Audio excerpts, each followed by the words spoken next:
आपका आज का जो डाउट का क्वेश्चन है ये दिया हुआ है कि सरल रेखा 5x माइनस 3y प्लस 10, मतलब कि यह जो है सरल रेखा का आपको समीकरण दिया हुआ है, जिसको हम लाइन का इक्वेशन कहते हैं।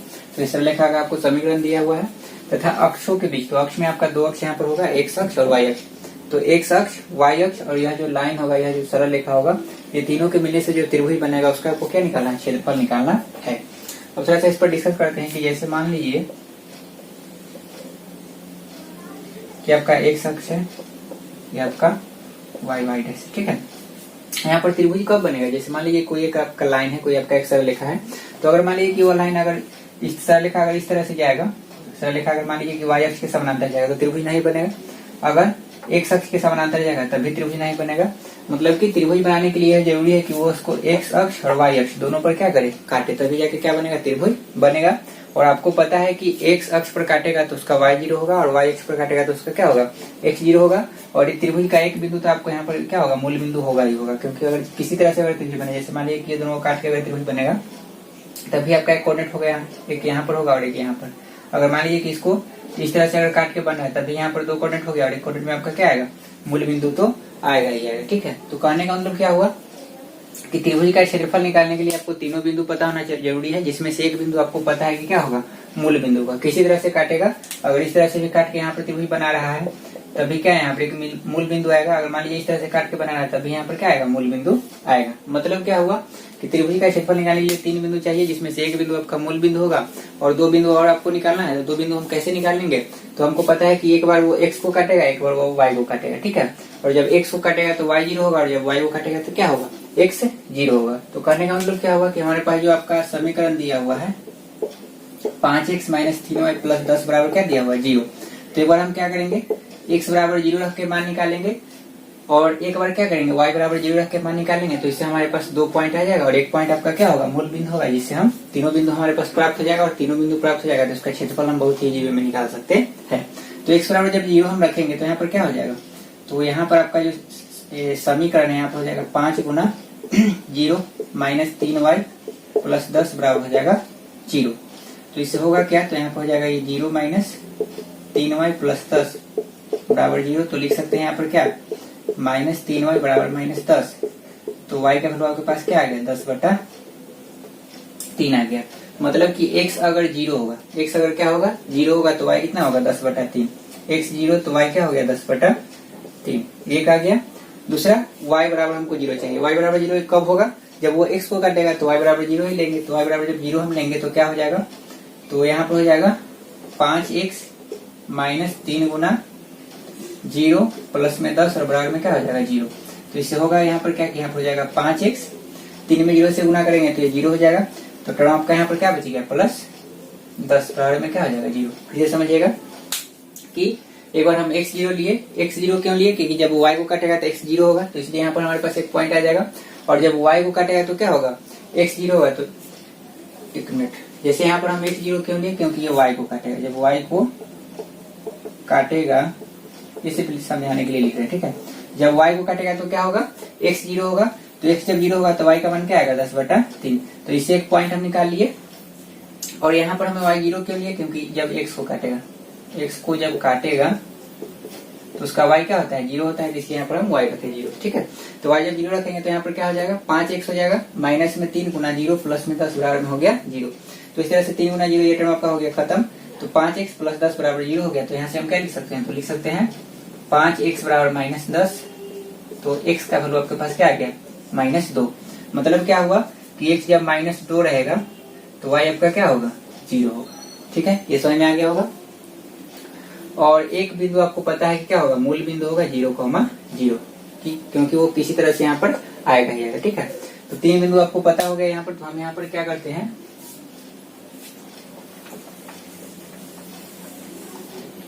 एक बना लेते हैं त्रिभुज। मान लीजिए कि यहाँ पर मूल बिंदु है, ये 0,0 हो गया।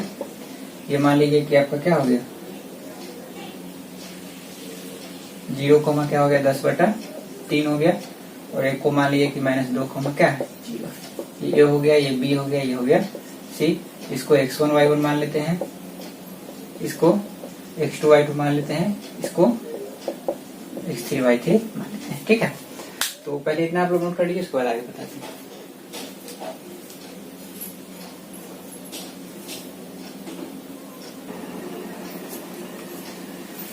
आगे हम क्या करेंगे, अब त्रिभुज का क्षेत्रफल का फॉर्मूला अप्लाई करेंगे। तो एरिया ऑफ ट्रायंगल एबीसी बराबर फॉर्मूला हो जाएगा 1/2 x1 y2 minus y3 plus x2 y3 minus y1 plus x3 y1 minus y2। तो यहाँ से हो जाएगा क्या 1/2 इंटू x1, तो x1 आपका क्या है 0 है, y2 तो y2 आपका क्या है 10/3 माइनस y3 तो आपका क्या है 0 प्लस x2 तो x2 आपका क्या है 0, y3 तो y3 आपका क्या है 0 माइनस y1 तो आपका 0। एक मिनट, x2 आपका क्या हो गया 0 हो गया, y3 आपका क्या है तो 0 है और माइनस y1 आपका क्या है तो 0 प्लस x3 की अगर हम बात करें तो x3 आपका क्या है तो -2 है, y1 आपका क्या है तो 0 है, y2 आपका क्या है तो -10/। अब आगे देखिएगा अगर तो यहाँ पर हो जाएगा 1/2, ये 0 इंटू समथिंग इज इक्वल टू 0, 0 इंटू समथिंग इज इक्वल टू 0, तो इतना टर्म तो आपका हो गया खत्म। तो बच गया क्या 1/2 और यहाँ पर -2 और ये 0 में से 10/3 घटेगा तो माइनस में 10/3 ही रहेगा। तो यहाँ से आप लिख सकते हैं क्या 1/2 गुना -2 से -10 में गुना होगा तो 20 और बटा में क्या हो जाएगा 3, 2 से अगर काटिएगा तो 10 बार में तो हो गया आपका 10/3 स्क्वायर यूनिट। यही आपका क्या हो जाएगा त्रिभुज का क्षेत्रफल हो जाएगा। ऑप्शन में जो दिया हुआ था ऑप्शन वो आपका गलत है, ठीक है। तो आपका इसका जो सही आंसर होगा क्या होगा 10/3 स्क्वायर यूनिट।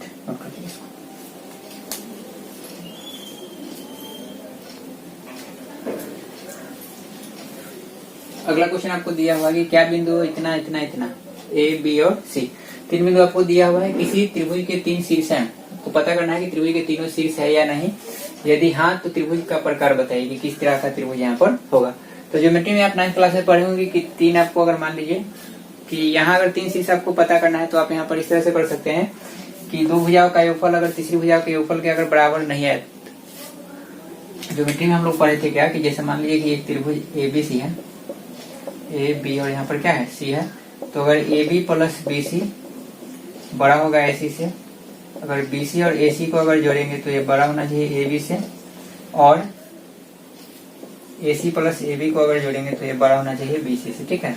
मतलब कहने का मतलब ये हुआ कि 2 भुजाओं का योगफल हमेशा तीसरी भुजा के योगफल से, हमेशा तीसरी भुजा के जो लंबाई होगा उससे क्या होना चाहिए बड़ा होना चाहिए, और ये कंडीशन तीनों में होना चाहिए, तब जाके वो क्या होता है त्रिभुज होता है।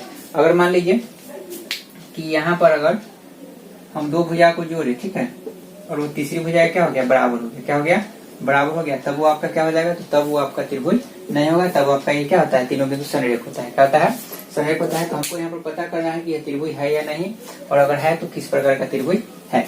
तो सबसे पहले हम यहाँ पर क्या करते हैं, दूरी सूत्र से तीनों बिंदु का क्या करते हैं दूरी निकालते हैं। तीनों बिंदु से तीनों भुजा का क्या करेंगे दूरी निकालेंगे। तो अगर मान लीजिए एक त्रिभुज हम बना देते हैं, पहले तो पता है नहीं किस तरह का त्रिभुज है, तो किस तरह का बना सकते हैं। तो ये ए हो गया, ये बी हो गया, ये हो गया सी। ए आपको दिया हुआ है 3,2, बी आपको दिया हुआ है -2,-3 और सी आपको दिया हुआ है 2,3, ठीक है। तो अगर ए बी की बात करें हम, तो ए बी आपका क्या हो जाएगा, तो √ ए बी स्क्वायर निकालते हैं, ठीक है। ए बी स्क्वायर अगर हम निकालेंगे यहाँ पर क्या निकालेंगे ए बी स्क्वायर, तो यहाँ पर क्या हो जाएगा 3 माइनस प्लस 2 का स्क्वायर और प्लस यहाँ पर क्या हो जाएगा 2 + 3 का स्क्वायर। आपको पता होगा दूरी सूत्र में क्या होता है x1 - x2 का whole square plus y1 - y2 का होल स्क्वायर। तो यहाँ जब ए बी निकालेंगे तो इसको मान लीजिए x1 y1, इसको मान लीजिए x2 y2, तो x में से x को घटाएंगे उसका स्क्वायर करेंगे और फिर जोड़ेंगे, y में से y घटा के उसका स्क्वायर करके जोड़ेंगे, ठीक है। तो यहाँ पर x1 - x2 होता है, तो x1 यहाँ पर क्या है 3 है, माइनस क्या होता है x2, तो x2 जब करेंगे तो यहाँ पर -2 है, तो माइनस माइनस क्या हो जाएगा +2 का स्क्वायर और प्लस यहाँ पर क्या हो जाएगा 2 और माइनस माइनस यहाँ पर भी क्या हो जाएगा +3। तो इससे होगा क्या कि यहाँ पर हो गया ए बी स्क्वायर बराबर 3 और 2 यहाँ पर हो गया 5 का स्क्वायर, 3 और 2 5 का स्क्वायर। तो यहाँ से क्या हो गया ए बी स्क्वायर बराबर हो गया क्या 25 और प्लस में हो गया 25। कहने का मतलब हो गया कि ए बी स्क्वायर आपको कितना आ गया 50 आ गया, कितना आ गया ए बी स्क्वायर 50 आ गया। अब अगर हम बात करें बीसी की, बीसी अगर हम निकालते हैं तो क्या लिख सकते हैं √ -2 का स्क्वायर, -2 का स्क्वायर प्लस -3 का स्क्वायर। तो यहाँ से आपके पास क्या हो जाएगा BC बराबर √2 क्या हो जाएगा -4 का स्क्वायर और -3 क्या हो जाएगा -6 का स्क्वायर। तो यहाँ से आप लिख सकते हैं क्या, यहाँ से रूट हटाते हैं, स्क्वायर में हम निकाल रहे हैं, ठीक है। तो यहाँ से रूट हटाते हैं, यहाँ से भी रूट आपका हट जाएगा। तो यहाँ से क्या हो जाएगा, BC स्क्वायर बराबर -16 हो जाएगा, प्लस में हो जाएगा, सॉरी स्क्वायर करेंगे तो प्लस ही होगा। आपको पता है कि माइनस कभी स्क्वायर करेंगे तो प्लस ही होता है। और यहाँ पर हो जाएगा क्या, 36। तो इसका मतलब क्या होगा कि BC स्क्वायर आपके पास आ गया 52 आ गया ना, क्या आ गया, यूनिट आ गया। क्या आ गया, यूनिट। यूनिट चाहे कुछ भी दिया हुआ है, दिया हुआ नहीं तो हम यहाँ यूनिट लिखेंगे, ठीक है। तो BC आ गया। अब बात करते हैं AC के।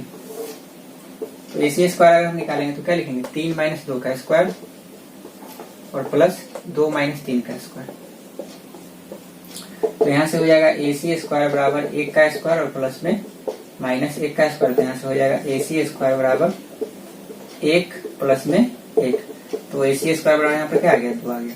अब अगर आप ध्यान से देखिएगा यहाँ पर, अगर आप ध्यान से देखिएगा, ठीक है, तो दो भुजा का, दो जो छोटा भुजा होगा उसका स्क्वायर जो होगा यहाँ पर, दो जो छोटा भुजा है इसका स्क्वायर अगर आप देखें तो यहाँ पर 50 और यहाँ पर क्या है, 2 है, और यहाँ पर आपका क्या है, 52 है।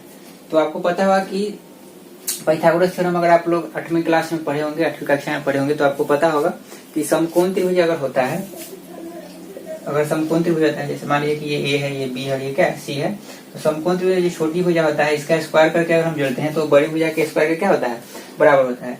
तो यहाँ पर अगर आप देख रहे हैं कि यहाँ पर छोटी भुजा आपका एक क्या है, AB स्क्वायर, एक आपका क्या है, AC स्क्वायर।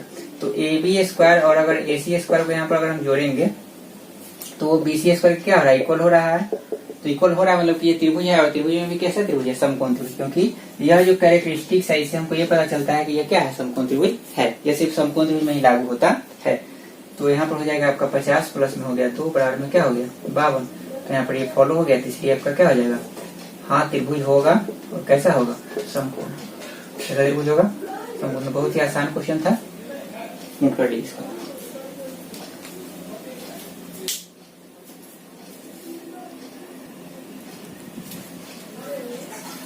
अगला क्वेश्चन आपका दिया हुआ है, यदि बिंदु A 4,3 और B x,5 एक वृत्त पर स्थित हो। देखिए एक बात यहाँ पर क्लियर है कि एक वृत्त पर स्थित है तो ये कोई जरूरी नहीं है कि आमने सामने ही स्थित होगा। जब आमने सामने दो बिंदु स्थित होगा तब जाके आपका क्या बनेगा, तब जो है आपका वो आपका व्यास होगा। और वहां पर क्वेश्चन में मेंशन भी आपको रहेगा कि वो क्या है, आपका AB जो है आपका क्या होगा, व्यास होगा। लेकिन यहाँ पर क्वेश्चन ऐसा दिया हुआ नहीं है। तो जैसे मान लीजिए कि एक वृत्त ही हो गया, ये आपका क्या हो गया, वृत्त हो गया, ठीक है। अब यहाँ पर एक केंद्र है, केंद्र यहाँ पर क्या दिया हुआ है, O का आपको दिया हुआ है कितना, निर्देशांक 2,3। तो ये हो गया 2,3, ठीक है।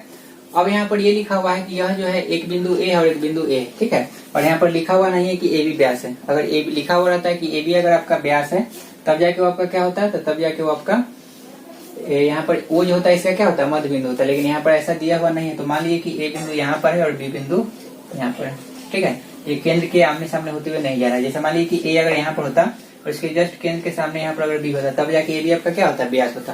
तो ऐसा भी यहाँ पर मेंशन नहीं है और ये भी आपको लिखा हुआ नहीं है कि आपका व्यास है। तो इसलिए यहाँ पर हम इसको व्यास नहीं ले सकते हैं, ठीक है ना। अगर व्यास होगा तो क्वेश्चन में मेंशन रहेगा कि वो आपका AB क्या है, व्यास है। और अगर मान लीजिए कि ये PQ है तो लिखा हुआ रहेगा कि PQ आपका क्या है, व्यास है, ठीक है। तो इसलिए मध्य बिंदु के फॉर्मूला पर इसको हम सोल्व नहीं करेंगे। अब अगर मान लीजिए कि O हमको दिया हुआ है, A भी हमको दिया हुआ है कितना है, 4,3 है, और B आपको दिया हुआ है कितना, x,5। अब हमको बताना है कि x यहाँ पर क्या होगा। तो आपको पता है कि ये केंद्र से लेकर परिधि तक की दूरी क्या होती है, त्रिज्या। केंद्र से लेकर परिधि तक की दूरी क्या होती है, त्रिज्या। और ये OA और OB क्या होगा, बराबर होगा। क्यों, क्योंकि ये आपका त्रिज्या है और त्रिज्या जो वृत्त में होती है बराबर होती है, ठीक है। त्रिज्या क्या होती है, बराबर होती है। तो यहाँ से हम क्या लिख सकते हैं, OA बराबर OB फ्रॉम ज्योमेट्री, ठीक है। इसका स्क्वायर भी बराबर होगा। तो यहाँ से हम क्या लिख सकते हैं, 2 - 4 का स्क्वायर, 2 - 4 का स्क्वायर और 3 - 3 का स्क्वायर बराबर OB की अगर हम बात करें तो यहाँ पर क्या हो जाएगा, 2 - x का स्क्वायर और यहाँ पर क्या हो जाएगा, 3 - 5 का स्क्वायर, ठीक है। अब यहाँ पर देखिए 2 - 4 का स्क्वायर करेंगे तो -2 का स्क्वायर होगा। 3 - 5 करेंगे तो यहाँ भी -2 का स्क्वायर हो जाता है। इससे आपका कैंसिल आउट हो गया, ठीक है। 3 में से 3 हटेगा तो 0 का स्क्वायर, मतलब ये 0 हो जाएगा। और इसको अगर आप सोल्व कीजिएगा तो सोल्व नहीं कीजिए, 2 - 6 का स्क्वायर रहने दीजिए। यहाँ से हम क्या लिख सकते हैं, इधर स्क्वायर इधर आएगा तो √0 बराबर क्या हो गया, 2 - x। तो आपके पास क्या आ गया, 0 बराबर 2 - x। तो x बराबर आपके पास कितना आ गया, 2, ठीक है। तो इस तरह से हम क्वेश्चन सोल्व करेंगे। हाँ, अगर दिया रहता है कि ये इसका क्या है, मध्य बिंदु है, सॉरी यहाँ पर दिया रहता है क्या है, AB आपका व्यास है, तब हम मध्य बिंदु से निकाल सकते हैं, ठीक है।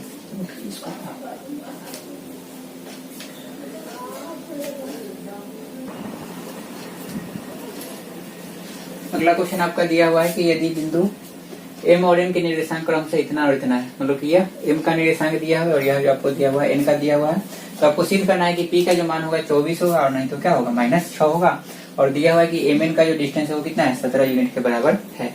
तो मान लीजिए कि ये आपका m है और ये आपका क्या है n है। m का निर्देशांक आपको दिया हुआ है p-3 कोमा में 11 और n का आपको दिया हुआ है 6,3 और इसके बीच का डिस्टेंस आपको दिया हुआ है 17 यूनिट्स के बराबर है। कितना है 17 यूनिट्स के बराबर है। तो आपको बताना है कि p का मान जो होगा वो क्या होगा 24 होगा और नहीं तो क्या होगा -6 होगा। तो दूरी सूत्र से यहाँ पर निकालेंगे तो क्या लिखेंगे mn² बराबर x में से x को घटाएंगे तो क्या लिख सकते हैं p-3 -6 का स्क्वायर और प्लस 11 - 3 का स्क्वायर। mn आपको दिया हुआ है कितना 17, तो यहाँ पर हो जाएगा 17 का स्क्वायर, तो हो जाएगा आपका p -9 का स्क्वायर और प्लस 11 में 3 जाएगा तो ये हो जाएगा 8 का स्क्वायर। यहाँ से क्या लिख सकते हैं तो 8 9 और यहाँ पर हो जाएगा p² प्लस हो जाएगा 81 और माइनस में क्या हो जाएगा 18p a - b का होल स्क्वायर, तो a² प्लस b² माइनस में a भी करेंगे तो यहाँ पर 18p आ जाएगा। 8 का स्क्वायर करेंगे 64 हो जाएगा। तो ये क्या कर सकते हैं 0 कर दीजिए यहाँ पर p² माइनस 18p, इसको अगर आप जोड़ दीजिएगा तो 4 और 1 क्या हो जाएगा 5, 8 और 6 क्या हो जाएगा 14, 145 से प्लस में हो गया, इधर जाएगा तो माइनस में क्या हो जाएगा 289। तो लिख सकते हैं यहाँ पर क्या 0 बराबर p², यहाँ पर क्या हो जाएगा -18p और 289 से अगर 145 घटेगा 289 से अगर 145 घटेगा तो ये 4 4 और क्या आ जाएगा तो 144 आ जाएगा। तो यहाँ पर क्या हो जाएगा माइनस में 144। ठीक है, इसके बाद हम क्या लिख सकते हैं तो लिख सकते हैं p² माइनस 18p माइनस 144 बराबर हो गया क्या 0।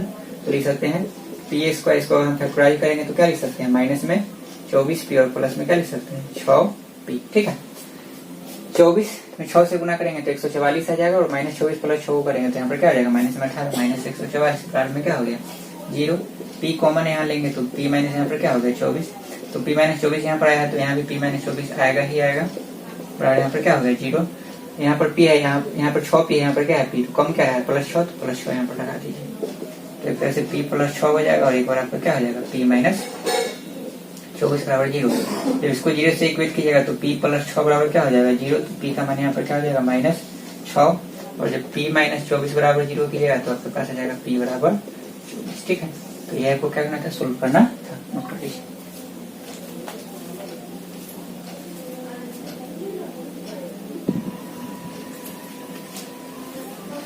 अगला प्रश्न आपको दिया है कि बिंदुओं ए और बी को मिलाने वाले रेखाखंड को 4 समान भागों में बांटने वाले बिंदुओं के नियमक ज्ञात करें। तो देखिए 4 समान भागों में बांट रहा है, मतलब कि इसके बीच में कितना बिंदु होगा 3 बिंदु होगा। हमारे देखिए अगर 3 समान भाग में बांटेगा समत्रिभाजित करेगा तो उसके बीच में कितना बिंदु होगा 2 बिंदु होगा। ठीक है, तो यहाँ पर 4 भाग में बांट रहा है तो पहले हम बनाते हैं कि ए बी। तो मान लीजिए कि ए है, ये आपका क्या है बी है। ए का नियमक आपको दिया हुआ है कि -2,2 है और बी का आपको दिया हुआ है कितना है 2,8 है। तो इसके बीच में 3 बिंदु इस तरह से है कि सबको बराबर भाग में बांटना है। तो मान लीजिए कि यहाँ पर P है, यहाँ पर Q है और यहाँ पर क्या है R है। एक भाग हो गया AP, दूसरा PQ, तीसरा QR, चौथा RB। ठीक है, थोड़ा सा है आगे पीछे हो सकता है तो आप इसको मान लीजिए कि 1 यूनिट है, ये 1 यूनिट है, ये 1 यूनिट है और ये 1 यूनिट है। मैंने सबका जो रेशियो यहाँ पर है वो क्या है बराबर है। तो AB के बीच में कितना बिंदु यहाँ पर आ गया तो 3 बिंदु, एक बिंदु P है, एक बिंदु Q है और एक बिंदु R है। यही तीनों का आपको क्या करना है कोऑर्डिनेट निकालना है। ठीक है, तो सबसे पहले यहाँ पर हम क्या करते हैं ध्यान समझिएगा। सबसे पहले यहाँ पर विभाजन सूत्र अप्लाई करेंगे और मध्य बिंदु का भी अप्लाई करेंगे, दोनों से हम बनाएंगे। तो पहले यहाँ पर हम क्या करते हैं कि देखिए अगर हम Q का निकालना चाहते हैं, अगर हम Q का निकालना चाहते हैं तो अगर हम ध्यान से देखेंगे तो A से लेके Q तक का रेशियो क्या होगा 2 होगा और इधर से Q से लेके B तक का रेशियो क्या होगा 2 होगा। तो Q जो होगा ओवरऑल जो पॉइंट आपका A और B है उसके बीच का क्या होगा ये मध्य बिंदु होगा। तो Q का कोऑर्डिनेट अगर हम निकालेंगे तो बहुत ही इजी वे में निकाल सकते हैं। तो कैसे निकाल सकते हैं तो मध्य बिंदु से, तो यहाँ पर हम लिखते हैं क्या, यहाँ पर हम पहले लिख लेते हैं क्या कि AQ बराबर आपका AQ और बराबर में क्या है QB और बराबर में कितना है 2 AQ, मतलब कि 1 और 1 क्या हो जाएगा 2, 1 और 1 क्या हो जाएगा 2। यहाँ पर A से लेके Q का जो डिस्टेंस है 100 और Q से लेके B तक का जो डिस्टेंस है 100, दोनों क्या है बराबर है और दोनों कितना यूनिट के बराबर है 2 यूनिट के बराबर है। ठीक है, यहाँ पर हम रेशियो बराबर ले रहे हैं। ठीक है, क्योंकि लिखा हुआ है कि यहाँ पर क्या कर रहा है 4 समान भाग में बांट रहा है। अब यहाँ पर तो यहाँ पर हम क्या लिखेंगे, इसलिए Q AB का क्या होगा, Q AB का मध्य बिंदु होगा मध्य बिंदु होगा।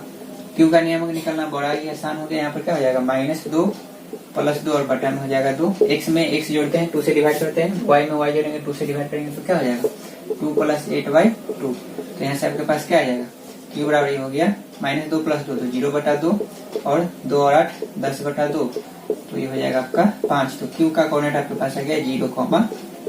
ठीक है, तो ये आपके पास उपलब्ध हो गया q। क्या हो गया q उपलब्ध हो गया क्या यहाँ पर 0,5। अब अगर आप ध्यान से देखिएगा तो ये 0,5 जो है, ठीक है 0,5 जो है, तो अगर हम AQ की बात करेंगे, ध्यान समझिएगा, अगर AQ की बात करेंगे तो AQ के लिए ये P क्या होगा मध्य बिंदु होगा। और ठीक उसी तरह से यहाँ पर जो R है क्या है R जो है वो QB के लिए क्या है मध्य बिंदु होगा। पहले आ जाते हैं AP के लिए, यहाँ पर क्या लिखेंगे AP के लिए लिख लेते हैं। AP के लिए P क्या है मध्य बिंदु। समझ में आ रहा होगा, मध्य बिंदु है।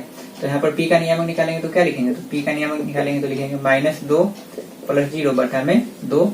x में x जोड़ देंगे 2 से डिवाइड कर देंगे, y में y जोड़ देंगे 2 से डिवाइड कर देंगे तो क्या हो जाएगा 2 + 5 बटा में हो जाएगा 2। तो इस तरह से आपके पास आ जाएगा क्या -2 में 0 जोड़ेंगे तो -2/2 ही रहेगा और 2 और 5 क्या हो जाएगा 7/2। तो यहाँ पर अगर हम बात करें तो आपका आ जाएगा -1,7/2। 2 से 2 कट जाएगा तो -1 और यहाँ पर हो गया 7/2। ठीक उसी तरह से यहाँ पर QB जो है क्या है QB है R, उसके लिए क्या है मध्य बिंदु। तो यहाँ पर हम क्या लिखेंगे QB के लिए R मध्य बिंदु है। क्यों है क्योंकि रेशियो क्या है बराबर, तो इसलिए यहाँ पर हम R क्या लिख सकते हैं, तो R को हम लिख सकते हैं यहाँ पर 0 + 2 बटा में 2। 0 + 2 बटा में हो जाएगा 2 और 5 + 8 बटा में 2। 5 + 8 बटा में हो जाएगा 2। तो यहाँ से हो गया आपका 0 + 2/2 हो गया। तो यहाँ पर हो जाएगा क्या 2/2 और कॉमा 8 × 5 13/2। तो अगर हम बात करेंगे तो ये आपका आ जाएगा 1,13/2। तो ये तीनों बिंदु का निशान निकल गया। बहुत ही आसान क्वेश्चन था और इस तरह से आपका जो कोऑर्डिनेट ज्योमेट्री का चैप्टर था इसमें का सब रट हो गया क्लियर। अब जो है हम लोग कल जो है हम लोग ज्योमेट्री शुरू करेंगे। ठीक है, नोट करिए इसको।